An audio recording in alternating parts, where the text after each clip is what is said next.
پاکستان مسلم league نون کے صدر اور قومی اسمبلی میں اپوزیشن لیڈر شہباز شریف نے رمضان شوگر ملز ریفرنس میں بریت کی درخواست دائر کر دی ہے۔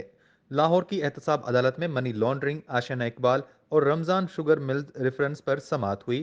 حمزہ شہباز عدالت میں پیش ہوئے، جبکہ شہباز شریف نے ناساز طبیعت کے باعث حاضری معافی کی درخواست دائر کی، جسے عدالت نے منظور کر لیا۔ منی لانڈرنگ ریفرنس میں جرح کے دوران نیب کے 3 گواہوں نے بیان دیا کہ انہوں نے جن کمپنیوں کا ریکارڈ نیب کو فراہم کیا وہ قانون کے مطابق تھیں۔ شہباز شریف اور حمزہ شہباز کبھی ان کمپنیوں کے ڈائریکٹر نہیں رہے اور نہ ہی کوئی فائدہ حاصل کیا۔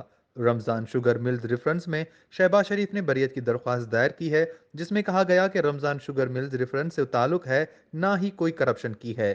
عدالت سے استدعا ہے کہ رمضان شوگر ملز ریفرنس سے بری کرنے کا حکم دے۔ عدالت نے نیب کو نوٹس جاری کرتے ہوئے 11 مارچ کو جواب طلب کر لیا۔ ادھر عدالت نے آشیانہ اقبال ریفرنس میں بھی شہباز شریف سمیت دیگر کے خلاف نیب کے 2 گواہوں پر جرح مکمل کر لی۔ آئندہ سماعت پر مزید 3 گواہوں کو طلب کرتے ہوئے کارروائی 11 مارچ تک ملتوی کر دی۔